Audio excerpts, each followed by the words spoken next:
Quando você vê a Coreia do Norte ou a Coreia do Sul entrar em campo, a diferença é que uma é mais alegre do que a outra. Eu não sei, aquele rapaz chorava tanto quando tocava o hino da Coreia, eu acho que ele estava com medo de voltar. Mas é tudo a mesma coisa. Eu assisti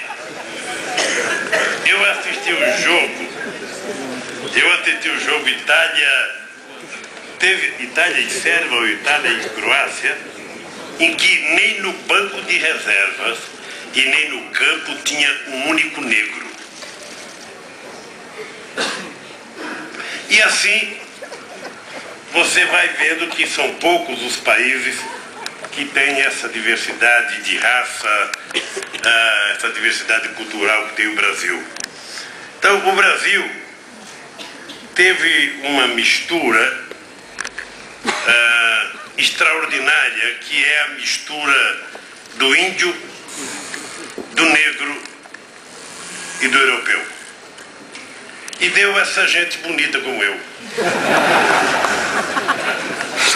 Que se não tivesse outra razão para vocês ir ao Brasil, teria a beleza das mulheres e dos homens do meu país, na sua...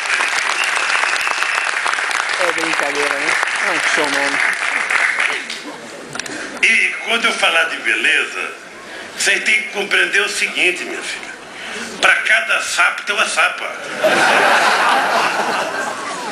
Ninguém fica sem o seu par. Então, a beleza também é vista de várias formas. E no Brasil você vê de muitas formas.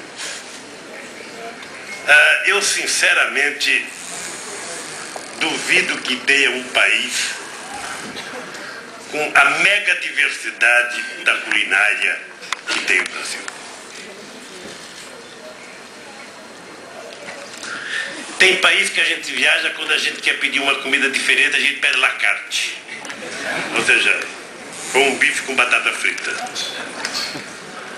No Brasil, você, em cada estado que você chegar, você vai encontrar uma culinária diferente.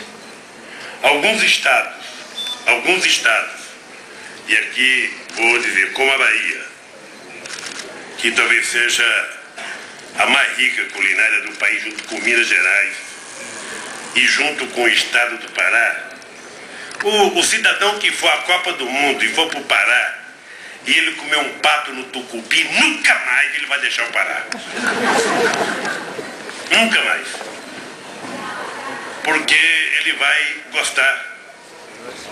Bom, isso tudo são coisas que devem motivar as pessoas a visitarem o Brasil. Agora, companheiro ministro e companheiro Genini, presidente da Embratur.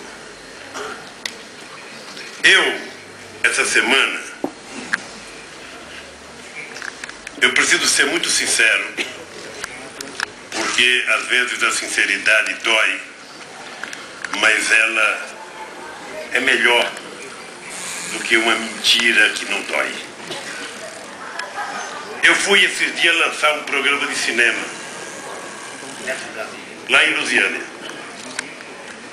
E foi uma coisa muito interessante, porque todo mundo culpa todo mundo pelo fracasso do cinema. Achei fantástico, todo mundo culpa todo mundo. A única coisa que a gente não pergunta é o seguinte: por que o cidadão não vai ao cinema? Ou por que o cidadão não faz um cinema? E a gente não tem resposta. Eu comecei a brincar com os nossos companheiros e dizer o seguinte: olha, primeiro, nenhum empresário comunista ou socialista, sabe, vai fazer um cinema se ele não der lucro. A primeira razão para alguém fazer um cinema é para ele dar lucro. Se não der lucro, ninguém vai fazer cinema. Se o Estado fizer cinema, vai ter prejuízo, além de ter uma quantidade de burocrata trabalhando no cinema, que vai ficar muito caro. Então nós temos que motivar as pessoas a fazerem. o cinema ser lucrativo. E aí é saber como tirar um casal de casa. Como tirar o marido e a mulher de casa para ir para o cinema.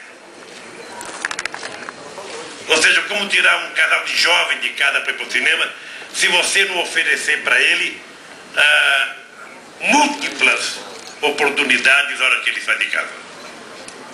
Porque às vezes ele tem que pegar um carro, tem que ir no estacionamento, quando ele vai buscar o carro roubaram, ou seja, tem que ter alguma coisa para ele comer perto do cinema, tem que ter alguma coisa para ele fazer, porque se for apenas para ir para o cinema, se ele tiver uma televisão dessas que eu vi agora 3D, ele não sai por nada desse mundo. Ele fica no sofá, pedindo as coisas para a mulher. Me dá geladeira, me dá água, me dá cerveja, me dá uísque, me dá um limão, ele fica em casa.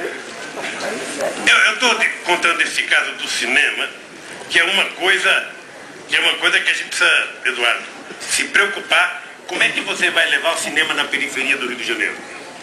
Como é que a gente vai fazer um cinema no Complexo do Alemão? No Pavãozinho? Nós precisamos levar e garantir que ele só vai ver cena de violência lá dentro no filme. Que fora não vai ter cena de violência. Então nós precisamos garantir também segurança para as pessoas. Hoje, e não é no Brasil, é no mundo inteiro. É no mundo inteiro.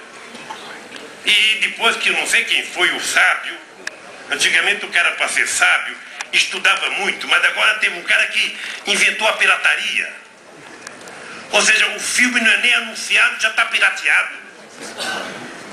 Às vezes o cidadão assiste, não entende nada, mas como foi barato, valeu. Então eu penso que o desafio que está colocado no cinema está colocado para o